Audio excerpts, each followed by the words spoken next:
Knoxville, Tennessee. January 7th, 2007.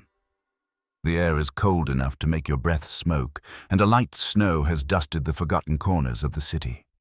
On this day, a railroad worker makes a discovery near the tracks. It's a body, but barely recognizable, wrapped in a blanket and charred beyond belief.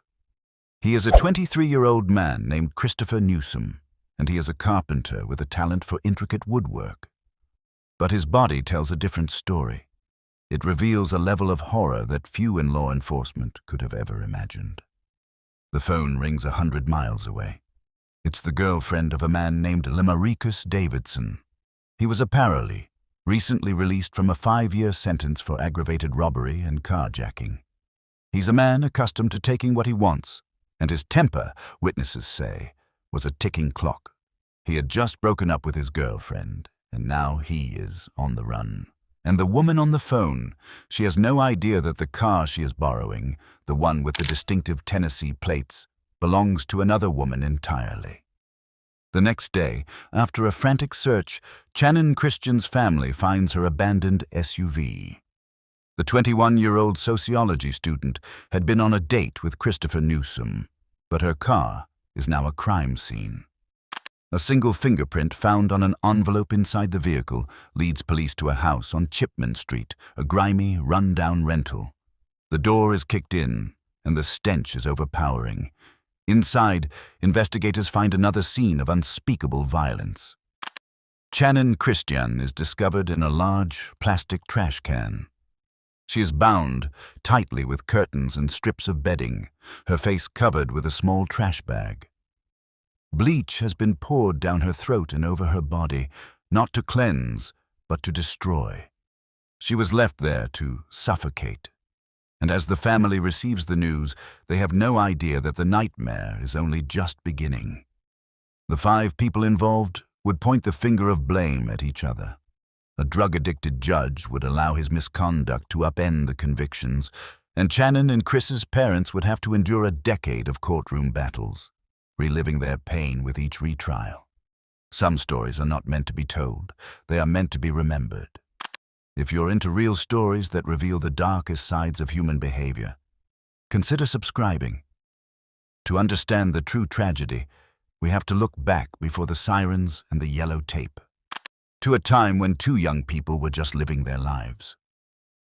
Christopher Newsom was a builder, a craftsman, the kind of person who didn't just build furniture, but meticulously carved his own headboard with his own 2 hands. He was a former high school baseball standout, with a career cut short by injury and a passion for working with his hands. His heart was as big as his personality. His parents only learned the true extent of his kindness after he was gone, hearing stories from people he'd helped in countless ways, like sitting with an outcast student in the cafeteria or taking a dateless homecoming queen to a dance. He was, as his high school classmates remembered, a true gem, someone who would walk up to a freshman on their first day and make them feel at home. And then there was Channon Christian, a sociology student at the University of Tennessee, just months away from graduation. Her parents described her as a bright, popular young woman with a smile that could light up a room. She was deeply loved, a fact proven by the sheer number of people who refused to believe she was missing when her mom called that Sunday morning. Channon never missed work. So when the phone calls and texts went unanswered and she didn't show up for her shift, her loved ones knew instinctively that something was terribly wrong. The 2 were in the early, sweet stages of courtship, having met through mutual friends in 2006. This wasn't some long-term, deeply entrenched relationship, but a new, hopeful one. A date, a night out to see a movie, surrounded by friends. That's all it was supposed to be. Normalcy. A promise of a future that would never come. In the final hours, as they sat in Channon's silver Toyota 4Runner in a parking lot, they were just a young couple enjoying a moment together. A quiet, intimate moment before their friend's party. A final conversation, a last embrace, a final kiss. As Chris stood by the driver's side door, embracing Channon, They couldn't have known this quiet farewell would become the last peaceful moment of their lives. Their simple act of affection, their simple humanity, is what their attackers saw. Their innocence was seen not as a virtue, but as an opportunity. As the carjackers approached, guns drawn, the ordinary Saturday night was torn apart. The horror wasn't something that burst from the darkness, but rather something that crept up and swallowed them in the light of a parking lot. Most cities have a rhythm, a hum of ordinary life. Knoxville in 2007 was no different. A college town with a gentle, rolling landscape and a picturesque river running through it. It's a place where you expect to see students rushing to class or families enjoying a quiet evening out. On the surface, the city held a sense of calm predictability, and for the most part, it delivered. But beneath that surface, like in any town, there were cracks. Small fractures in the illusion of safety that most people choose to ignore. This is where the story begins to split, to diverge into two separate realities. On one side, you have the world of Channon and Chris, a world of a bright-eyed sociology student and a hard-working carpenter. They were a young couple, just starting out, full of promise and hope. Their orbit was full of friends, family, and the innocent rituals of youth. They were simply heading out for a Saturday night, a normal evening that promised a movie and time with friends. On the other side of town, another reality was unfolding, a bleaker, more frayed one. The house on Chipman Street, small, unassuming, a rental unit among many others.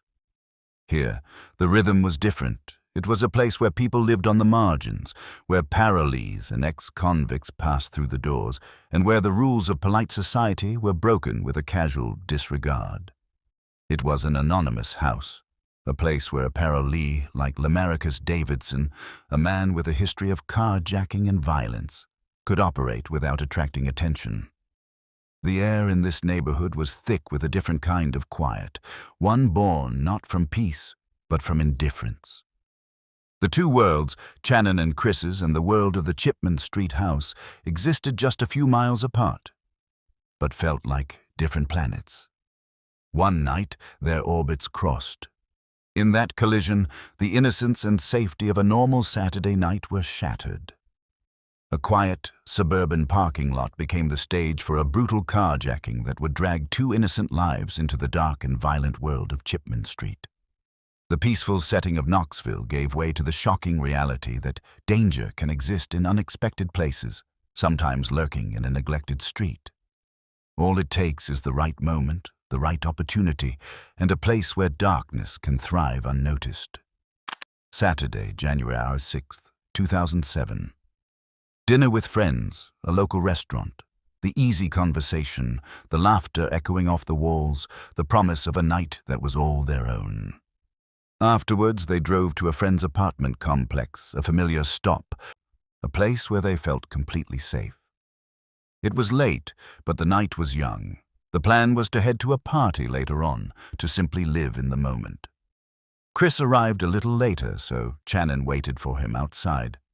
When he pulled up, he walked over to her side of the car. There, in the pale glow of the parking lot lights, they shared a final, tender moment, an embrace that was all innocence and affection, but they weren't alone. In the shadows, unseen, an older borrowed car was watching. It had its own purpose, a far more sinister one. Inside were Lamarcus Davidson and Eric Boyd, two men with robbery on their minds. What started as a plan for a simple carjacking, a quick crime for a quick payout, was about to take a dark and terrible turn. Their presence was a flicker of danger, a strange car in a place that should have been calm, but Channon and Chris were completely unaware. The car pulled up and stopped, headlights briefly cutting across the peaceful scene. The sound was just another nighttime noise, one of many in a city settling down for the night. The two men got out of the car, their movements quick and planned. Their intentions shifted in a split second, changing from theft to something much worse. Just as they closed in, the lights of another car turning into the lot startled them, a brief interruption that would seal Channon and Chris's fate. In that moment of panic, instead of running, they made a different, more chilling decision.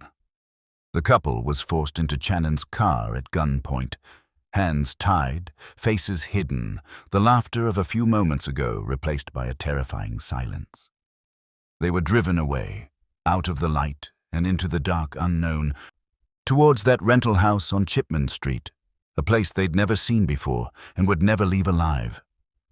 While Channon was focused on her last year of college and Chris was building a life with his own two hands, the world of their attackers was already in a state of decay. Lamarcus Davidson, the ringleader, had grown up in West Tennessee, the son of a crack-addicted prostitute. By his mid-20s, he had already spent time in prison, including a 5-year sentence for carjacking and armed robbery.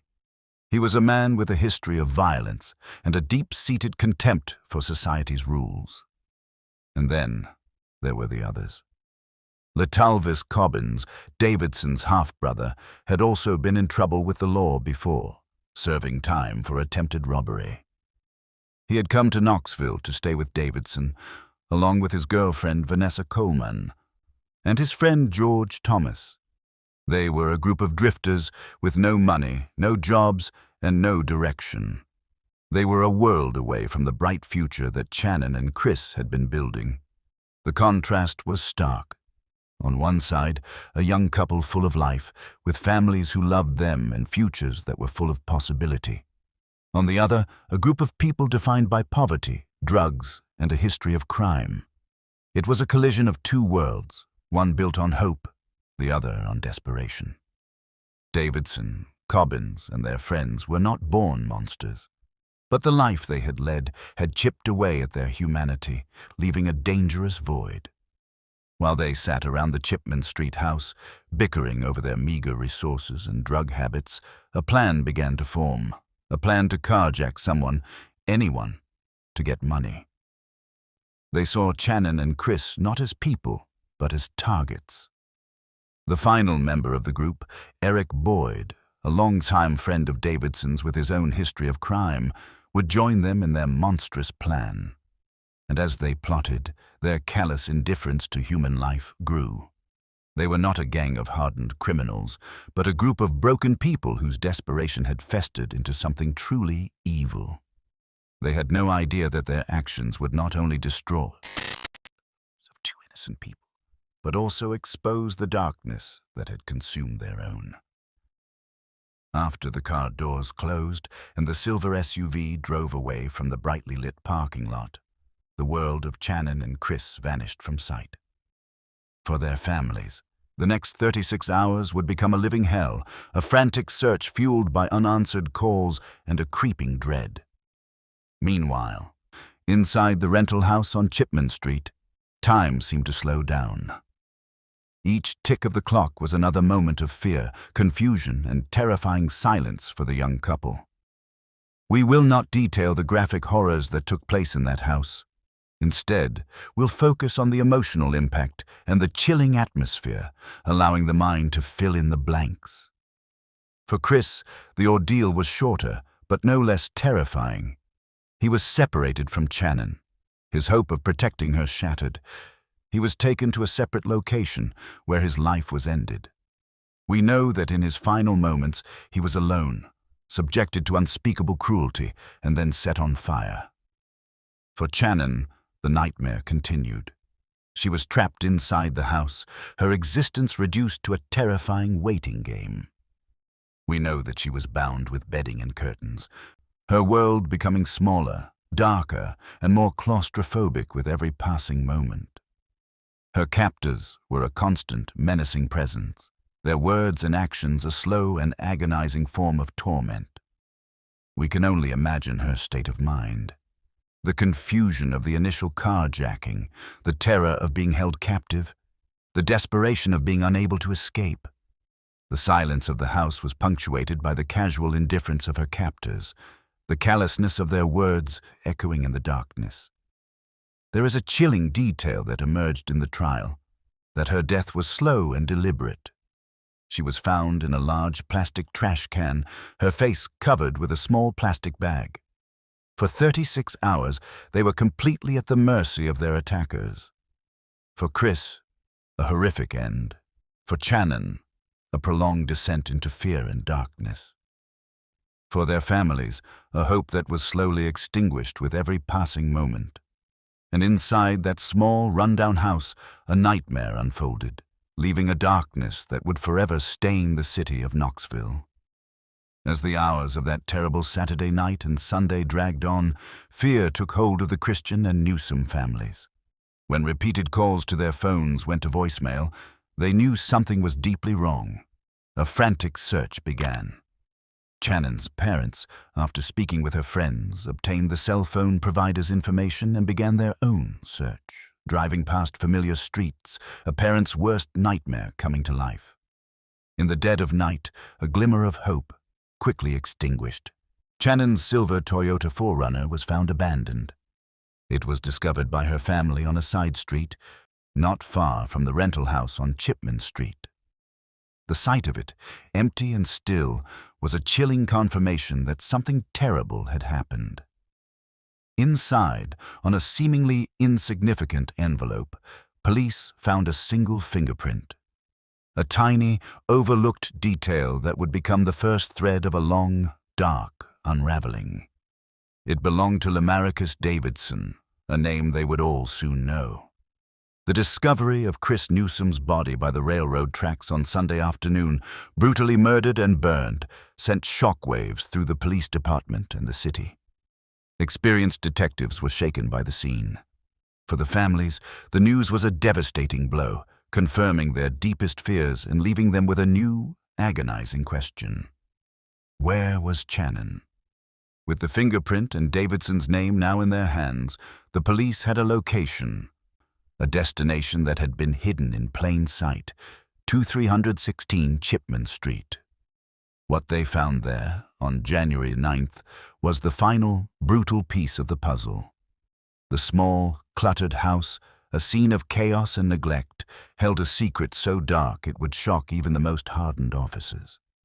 The sight of Channon's body in a trash can, meticulously hidden and brutally violated, was a truth that nobody could ever unsee. The investigation had moved from a missing persons case to a double homicide, a descent into a nightmare that would consume the city and bring a national spotlight to a quiet college town. The horror was now real, no longer just a fear whispered in the dark, but a cold, undeniable reality. In the American justice system, the image of a judge is meant to symbolize fairness, impartiality, and an unwavering dedication to the truth. In the case of Channon Christian and Christopher Newsom, this image would be shattered.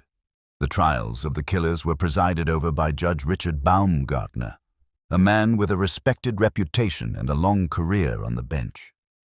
But as the trials progressed, a darker reality was hidden beneath the surface.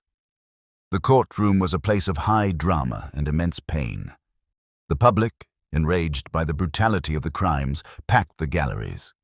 The families of Channon and Chris were forced to endure the agonizing details of their children's final hours, watching the perpetrators show little remorse. In the midst of this intense atmosphere, defense attorneys for the accused argued over technicalities and responsibility, each trying to shift the blame to others, painting a picture of chaos rather than a coordinated attack. The legal arguments, complex and drawn out, only added to the family's agony. For years, nobody knew the depths of Judge Baumgartner's secret struggles. While presiding over these incredibly emotional trials, he was suffering from a severe painkiller addiction. His personal life was in complete disarray. A chaotic mix of drug abuse and a secret affair with a drug court participant he oversaw. But in the courtroom, he maintained an appearance of sobriety and control. It was a tragic facade that would have devastating consequences. The truth would eventually emerge, not during the trials, but years later, after the convictions had been handed down. An investigation by the Tennessee Bureau of Investigation exposed Baumgartner's misconduct, including buying pain pills from a felon under his supervision and lying to investigators. The revelations sent shockwaves through the justice system and the community. The fact that a judge, a figure meant to uphold the law, was deeply compromised by his own addiction and illegal activities, tainted the convictions he oversaw. The families of Channon and Chris, who had just begun to process a fragile sense of justice, were dealt another crushing blow. The very foundation of the verdicts, the judicial process itself, was now in question, forcing a new round of trials for several of the defendants. The pursuit of justice had been compromised, not by an outside force, but by the very person sworn to uphold it. After years of legal battles, the court cases finally moved toward a conclusion. The original verdicts, tainted by the misconduct of Judge Richard Baumgartner, had been thrown out, forcing the victims' families to endure the unimaginable pain of reliving the nightmare through retrials. The pursuit of justice had become a marathon, not a sprint. But with new trials came new hope for a definitive end. One by one, the convicted killers faced a new jury. The courtroom was filled with an unbearable tension. The silence of the courtroom, broken only by the cold, measured words of the judge, was a powerful tool. The focus was on the sentences, the finality of the law's judgment. Lemarcus Davidson, the ringleader, was once again convicted of first-degree murder and other charges. In a verdict that was both final and agonizingly slow to arrive, he was sentenced to death. The sentence was a heavy one, meant to reflect the gravity of his crimes, but for the families it was a hollow victory, a word that could never truly bring peace. His execution date is still years away, another prolonged chapter in a story that should have ended long ago. Letalvis Cobbins, Davidson's half-brother, had his original conviction and sentence upheld by the Tennessee Supreme Court, and he continues to serve a sentence of life in prison without parole. George Thomas, after his retrial, was also found guilty. The judge, determined to ensure he would never walk free, sentenced him to 2 consecutive life sentences plus 25 years. The sentence ensures he will die in prison, a truth that brought a small measure of relief to the families. Vanessa Coleman, who had received a lesser charge for her role in facilitating the crimes, was also retried and convicted again. Her original sentence was 53 years, but was reduced to 35 years in the retrial. For the families, who saw her as complicit in the horrors that unfolded, it was a source of ongoing pain and frustration. In 2020, at her parole hearing, the families gave powerful impact statements, their anguish and anger still raw after all these years. Her parole was denied, a small victory in a larger, unending war. Eric Boyd, who had originally been charged as an accessory, was eventually indicted and tried for murder in 2018, thanks in part to George Thomas's testimony. He was convicted and sentenced to 2 consecutive life sentences plus 90 years. His words, shouted at the families as he was escorted out of the courtroom, were chillingly defiant, promising he would be out in 3 years. The Newsom and Christian families, hardened by years of legal battles, were not swayed by his empty threats. As each name was called and each sentence was read, the courtroom fell quiet. It was as if words had finally lost their power. No sentence, no number of years, no verdict could ever truly atone for the lives that were lost. But as the families left the courthouse, weary but resolute, there was a different kind of quiet, a quiet of finality, of promises kept, and of a long-fought battle finally concluded. The weight of the world, which they had carried for so long, had not disappeared, but it had finally been balanced. In the quiet years that followed the convictions, the community of Knoxville was forever changed. The initial shock gave way to a deeper, more lasting sorrow. But out of that profound sadness, a fierce resolve was born. The families, who had been strangers before this tragedy, were now united by an unbreakable bond of grief and a shared mission: to ensure their children's memory outlived the cruelty that took their lives. The house on Chipman Street, where the tragedy occurred, was torn down in 2008. In its place, a memorial now stands as a testament to 2 young lives cut short. The families have also established scholarships in their children's names. The Chris Newsom Memorial Baseball Tournament is held every year, raising funds to help high school students, honoring his love of the game. Channon Christian's family also created a foundation that provides scholarships to students attending her alma mater, the University of Tennessee. These initiatives are acts of turning pain into purpose, helping new generations find the futures that Channon and Chris were denied. Over the years, the families have also participated in annual memorial events. These gatherings serve to remember the victims and remind the community of the need for vigilance.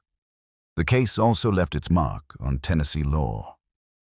2 laws were passed in 2014 in their memory, including the Channon Christian Act, which restricts the use of irrelevant allegations about a victim's past in court. The story of Channon and Chris did not end with the verdicts. It continues in the scholarships, in the laws, and in the resilient hearts of their parents. The city of Knoxville remembers the day the lives of a sociology student and a carpenter were tragically taken. They were 2 people in love, gone too soon, but never forgotten. Their story still resonates through Knoxville. If stories that delve into the quiet towns and hidden depths of human behavior make you think, consider subscribing. There's more we can uncover together.